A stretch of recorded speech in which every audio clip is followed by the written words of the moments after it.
प्राचीन समय की बात है। कैलाश पर्वत पर भगवान शिव गहन ध्यान में लीन थे। वे संसार के कल्याण के लिए तपस्या में मग्न रहते थे और उनके हृदय में किसी भी जीव के प्रति भेदभाव नहीं था, चाहे देव हो, दानव हो, मानव हो या पशु पक्षी, सब उनके लिए समान थे। यही सरल, निष्कपट और निर्मल स्वभाव उन्हें भोलेनाथ बनाता है। कथा आती है कि एक बार असुरों का राजा बाणासुर अपनी शक्ति बढ़ाने के लिए कठोर तप करने लगा। उसकी तपस्या से प्रसन्न होकर शिव प्रकट हुए और वरदान मांगने को कहा। बाणासुर ने कहा, हे महादेव, मुझे अजेय बना दीजिए। शिवजी जानते थे कि ऐसा वरदान संसार के लिए भारी पड़ सकता है, मगर वे किसी भी भक्त को निराश नहीं करते। उनका स्वभाव है, जो भी सच्चे मन से उन्हें पुकारे वे तुरंत उसकी झोली भर देते हैं। इसलिए वे बड़ी सहजता से बोले, तथास्तु। और यही सरल हृदय निर्णय उनके भोलेपन की पहचान बन गया। एक अन्य कथा में आता है कि किरात रूप में भीमसेन को वरदान दिया और एक अन्य में गजानासुर जैसे दानवों को उन्होंने तुरंत वरदान दे दिया, क्योंकि शिवजी भक्त के हृदय की भावनाएं देखते हैं, उसकी भावनाओं में छल कपट नहीं खोजते। ये भी कहा जाता है कि माता पार्वती ने उनसे पूछा, स्वामी, आप इतनी जल्दी किसी को वरदान क्यों दे देते हैं? तब महादेव मुस्कुराए और बोले, देवी, जो भी मेरे पास आता है मैं उसके हृदय की सरलता देख लेता हूँ। मैं दुनिया के नियमों से नहीं, भावनाओं से चलता हूँ। इसी भाव से सृष्टि चलती है। इसीलिए शिव को भोलेनाथ कहा जाता है, क्योंकि वे भोले हैं, सरल हैं, तुरंत प्रसन्न होते हैं और बिना किसी जटिलता के अपने भक्तों की मनोकामना पूर्ण कर देते हैं। उनका यही सहज स्वभाव, यही करुणा और उसी में छिपी दैवीय सरलता उन्हें जगत का सबसे प्रिय देव बनाती है। जो मन से भक्ति करे, शिव उसी पर कृपा बरसाते हैं। ओम नमः शिवाय। दोस्तों, आज हम एक ऐसी यात्रा पर निकलेंगे जो ना तो किसी बहुत ऊंचे पहाड़ की चढ़ाई है और ना ही किसी बहुत गहरे समुद्र की गहराई। ये यात्रा है मन की, ये यात्रा है विश्वास की और ये यात्रा है उस भोले भंडारी, उस महादेव को पाने की जो सिर्फ एक लोटा जल और सच्चे भाव के भूखे हैं। हम अक्सर सोचते हैं कि भगवान शिव को प्रसन्न करना बहुत कठिन है। हमें लगता है कि उनके लिए बड़े बड़े मंत्र पढ़ने होंगे या बहुत सारा धन खर्च करके पूजा करनी होगी। लेकिन सच तो ये है कि महादेव तो भाव के भूखे हैं। उन्हें ना सोना चाहिए ना चांदी, उन्हें तो बस आपका एक साफ और सच्चा दिल चाहिए। आज की ये कहानी आपको बताएगी कि कैसे एक साधारण इंसान, जिसके पास ना धन था, ना दौलत थी और ना ही कोई बहुत बड़ा ज्ञान था, उसने कैसे अपनी सरलता से त्रिलोकीनाथ को अपने वश में कर लिया। ये कहानी सुनते सुनते आपको ऐसा लगेगा जैसे आप खुद उस दौर में पहुंच गए हैं और महादेव की कृपा की ठंडी छांव आपको महसूस होने लगेगी। तो चलिए, अपने मन को शांत कर लीजिए, सारी चिंताओं को थोड़ी देर के लिए भूल जाइए और मेरे साथ चलिए उस पुराने समय के एक छोटे से गांव में, जहां से हमारी ये पवित्र कथा शुरू होती है। बहुत समय पहले की बात है। भारतवर्ष के कोने में घने जंगलों और हरे भरे खेतों के बीच बसा एक छोटा सा गांव था, जिसका नाम था चंदनपुर। चंदनपुर एक ऐसा गांव था जहां के लोग बहुत ही भोले और सीधे साधे थे। वहां के लोग सुबह उठते ही सूरज देवता को प्रणाम करते, अपनी धरती माता को नमन करते और फिर अपने काम में लग जाते।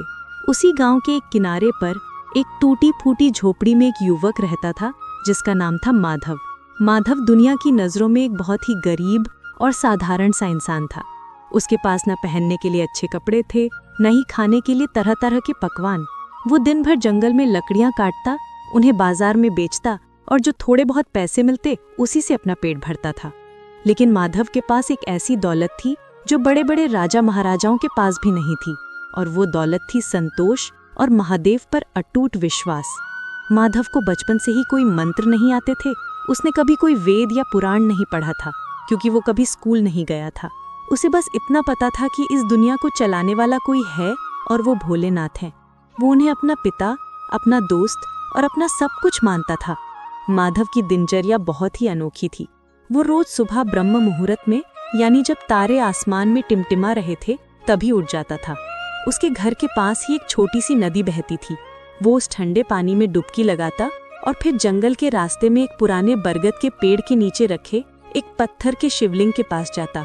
वो शिवलिंग किसी ने तराशा नहीं था, वो बस एक काला गोल पत्थर था जिसे माधव ने ही कभी वहां रखा था, और उसी में वो शिव को देखता था। उसके पास चढ़ाने के लिए ना तो दूध होता था, न दही, न ही शहद। वो बस नदी से अपनी हथेलियों में भरकर जल लाता और बड़े प्यार से उस शिवलिंग पर डाल देता। फिर जंगल से कुछ जंगली फूल और बेलपत्र तोड़ता और उन्हें शिवलिंग पर सजा देता। और सबसे बड़ी बात, वो पूजा करते समय कोई संस्कृत का श्लोक नहीं बोलता था, बल्कि वो महादेव से बातें करता था। वो ऐसे बात करता था जैसे कोई अपने सगे भाई या पिता से बात कर रहा हो। वो कहता, बाबा आज ठंड बहुत है, आपको ठंड तो नहीं लग रही? देखो मैं आपके लिए ताज़े फूल लाया हूँ, इन्हें स्वीकार करो। आज मुझे जंगल में ज्यादा दूर जाना है, मेरा ध्यान रखना। लोग उसे देखते तो हंसते। गांव के कुछ पंडित और ज्ञानी लोग उसका मजाक उड़ाते थे। वे कहते, अरे देखो इस पागल को, इसे पूजा करने का तरीका भी नहीं पता, न मंत्र बोलता है न विधि विधान जानता है, बस पत्थर पर पानी डालकर बड़बड़ाता रहता है। ऐसे कहीं महादेव मिलते हैं?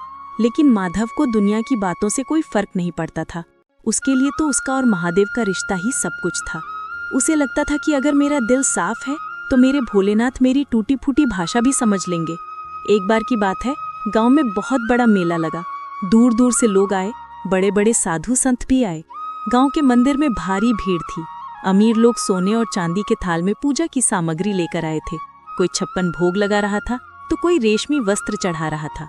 मंदिर के पुजारी उन अमीर लोगों की आव भगत में लगे थे। माधव भी उस भीड़ में पीछे खड़ा था।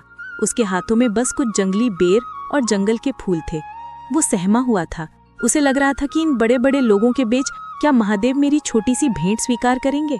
क्या मेरी आवाज उन तक पहुंचेगी? वो लाइन में खड़ा अपनी बारी का इंतजार कर रहा था, लेकिन उसे बार बार पीछे धकेल दिया जाता। कभी कोई सिपाही उसे हटा देता तो कभी कोई अमीर व्यापारी उसे कोहनी मारकर आगे निकल जाता। माधव गिरते गिरते बचा, लेकिन उसने अपने फूलों को नहीं गिरने दिया। उसकी आंखों में आंसू आ गए। उसने मन ही मन महादेव से कहा, बाबा शायद मैं सच में बहुत गरीब हूँ। आज आपके दरबार में भी अमीरों की ही पूछ है। क्या मेरे जैसे गरीब के लिए आपके पास समय नहीं है? वो उदास होकर मंदिर की सीढ़ियों के पास ही एक कोने में बैठ गया। तभी वहां एक अजीब सी घटना घटी। मंदिर के अंदर आरती शुरू होने वाली थी, लेकिन जैसे ही मुख्य पुजारी ने आरती की थाली उठाई, दिए अपने आप बुझ गए। उन्होंने फिर से दिए जलाए, लेकिन वे फिर बुझ गए। ऐसा कई बार हुआ। हवा भी नहीं चल रही थी, फिर भी दिए नहीं जल रहे थे। सब लोग घबरा गए। बड़े बड़े विद्वान सोचने लगे कि ये क्या अपशकुन है। महादेव हमसे नाराज हैं? गांव के मुखिया ने हाथ जोड़कर पूछा, हे प्रभु, हमसे क्या भूल हुई है? हमने तो इतना बड़ा आयोजन किया, इतना दान दक्षिणा दिया, फिर आप हमारी पूजा स्वीकार क्यों नहीं कर रहे? तभी भीड़ में से एक बूढ़े साधु आगे आए। उनकी आंखों में एक तेज था। उन्होंने कहा, महादेव को तुम्हारे सोने चांदी और दिखावे की जरूरत नहीं है। मंदिर के बाहर कोई ऐसा भक्त बैठा है जिसका दिल टूट गया है। जब तक वो पूजा नहीं करेगा, महादेव किसी की पूजा स्वीकार नहीं करेंगे। सब लोग हैरान रह गए। वे दौड़कर बाहर गए। वहाँ उन्होंने देखा कि माधव कोने में बैठा रो रहा है और अपने आंसुओं से उन जंगली फूलों को भिगो रहा है। पुजारी और गांव के लोग माधव के पास गए। उन्होंने माधव को उठाया और कहा, बेटा चलो अंदर चलो, महादेव तुम्हारा इंतजार कर रहे हैं। माधव को विश्वास नहीं हुआ। वो डरते डरते अंदर गया।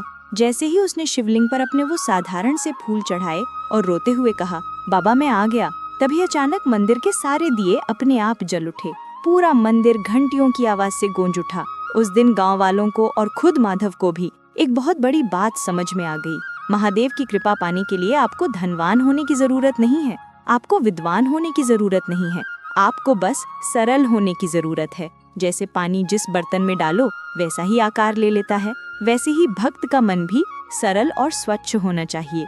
महादेव तो भाव के भूखे हैं। अगर आपके पास चढ़ाने के लिए कुछ भी नहीं है और आप सिर्फ अपनी आंखों के 2 आंसुओं ने अर्पण कर दें, तो वे उसी में प्रसन्न हो जाते हैं। ये घटना माधव के जीवन का एक नया मोड़ थी, लेकिन उसकी परीक्षा अभी खत्म नहीं हुई थी। महादेव अपने भक्तों की परीक्षा भी लेते हैं ताकि उनका सोना तपकर कुंदन बन जाए। इसके बाद माधव का जीवन और भी गहरा हो गया। उसे समझ आ गया कि महादेव मंदिर की 4 दीवारों में नहीं बल्कि कण कण में बसे हैं। लेकिन जीवन हमेशा एक जैसा नहीं चलता। कुछ समय बाद उस इलाके में भीषण सूखा पड़ा। बारिश की एक बूंद नहीं गिरी। नदियां सूखने लगी, खेतों में दरारें पड़ गईं, गांव के लोग त्राही करने लगे, जानवर प्यास से मरने लगे। जो लोग कल तक अपनी दौलत पर घमंड करते थे, आज वे भी एक एक लोटा पानी के लिए तरसने लगे। माधव की हालत भी खराब थी। जंगल के पेड़ सूख गए थे, उसे बेचने के लिए लकड़ियां नहीं मिल रही थी, खाने के लाले पड़ गए। कई दिन ऐसे बीतते जब उसे पानी पीकर ही सोना पड़ता। गांव के कई लोग गांव छोड़कर शहर की तरफ जाने लगे। उन्होंने माधव से भी कहा, अरे मूर्ख, यहाँ पड़ा पड़ा क्या करेगा? भूखा मर जाएगा। भूखा मर जाएगा, चल हमारे साथ शहर चल, वहाँ कुछ मजदूरी मिल जाएगी। लेकिन माधव ने मना कर दिया। उसने कहा, मेरे भोलेनाथ मुझे छोड़कर कहीं नहीं गए तो मैं उन्हें छोड़कर कैसे जा सकता हूँ। ये मेरी परीक्षा है और मैं इसमें हार नहीं मानूंगा। अगर मौत भी आई तो मैं अपने बाबा के चरणों में ही मरना पसंद करूंगा। सूखे के उस भयानक दौर में माधव का नियम और भी कठोर हो गया। नदी सूख चुकी थी, इसलिए वो मीलों दूर चलकर एक छोटे से झरने से पानी लाता जो अभी पूरी तरह नहीं सूखा था। वो खुद प्यासा रहता लेकिन अपने शिवलिंग को जल चढ़ाना नहीं भूलता। उसका शरीर सूखकर कांटा हो गया था, हड्डियां दिखने लगी थीं, लेकिन उसकी आंखों की चमक और भी बढ़ गई थी। लोग उसे अब पागल नहीं बल्कि एक हठयोगी समझने लगे थे। एक दिन दोपहर की तेज धूप में जब माधव जंगल के रास्ते से पानी लेकर लौट रहा था, उसे रास्ते में एक बूढ़ा बीमार सा आदमी मिला। वो आदमी सड़क के किनारे पड़ा कराह रहा था। उसका शरीर कोढ़ से भरा था और मक्खियां भिनभिना रही थीं। कोई भी उसके पास जाने की हिम्मत नहीं कर रहा था। बदबू के मारे लोग नाक बंद करके वहां से निकल रहे थे। माधव ने जब उस बूढ़े को देखा तो उसके कदम रुक गए। उसे उस बूढ़े आदमी में किसी और की नहीं बल्कि अपने ही किसी प्रियजन की छवि दिखी। माधव के पास लोटे में जो पानी था वो उसने शिवलिंग के लिए रखा था। वो जानता था कि अगर ये पानी इस बूढ़े को दे दिया तो उसे फिर से मीलों दूर जाना पड़ेगा और शायद तब तक शाम हो जाए या शरीर में ताकत ही ना बचे। लेकिन माधव ने एक पल भी नहीं सोचा।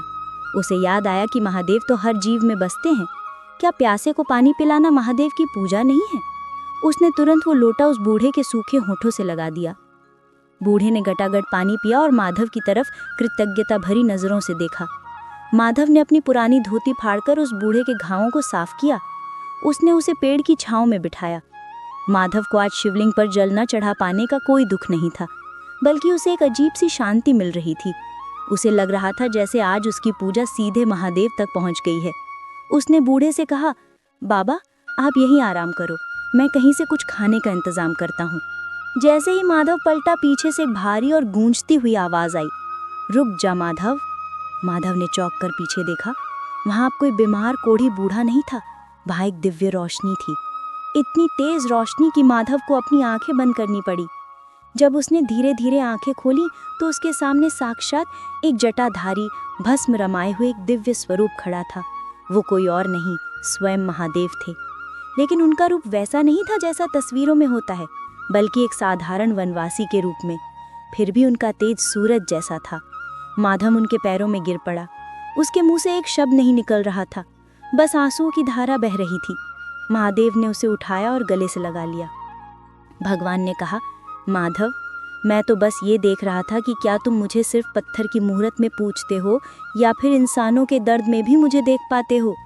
आज तुमने उस प्यासे को पानी पिलाकर मेरा अभिषेक किया है। जो इंसान दूसरे के दर्द को अपना समझता है वही मेरा सबसे बड़ा भक्त है। मंत्र और तंत्र तो साधन मात्र है, असली साधना तो सेवा है। आज से तुम्हें कभी किसी चीज की कमी नहीं होगी। और देखते ही देखते आसमान में काले बादल घिर आए। जो सूखा महीनों से नहीं टूट रहा था वो अचानक तेज बारिश में बदल गया। पूरा गांव खुशी से झूम उठा। सूखी नदियां फिर से बहने लगी, खेतों में हरियाली छाने लगी। गांव वालों को लगा कि ये सब कुदरत का करिश्मा है, लेकिन माधव जानता था कि ये किसकी कृपा है। उस दिन के बाद से माधव का जीवन बदल गया, लेकिन उसका स्वभाव नहीं बदला। वो अब भी उसी झोपड़ी में रहता, उसी तरह पूजा करता, लेकिन अब उसकी पूजा में एक नई बात जुड़ गई, सेवा। वो समझ गया कि महादेव की कृपा पाने का सबसे सरल मंत्र है निस्वार्थ सेवा और अटूट विश्वास। दोस्तों, माधव की ये कहानी हमें ये सिखाती है कि अगर हम महादेव की कृपा पाना चाहते हैं तो हमें अपने अंदर के मैं को मारना होगा, हमें अपने अभिमान को त्यागना होगा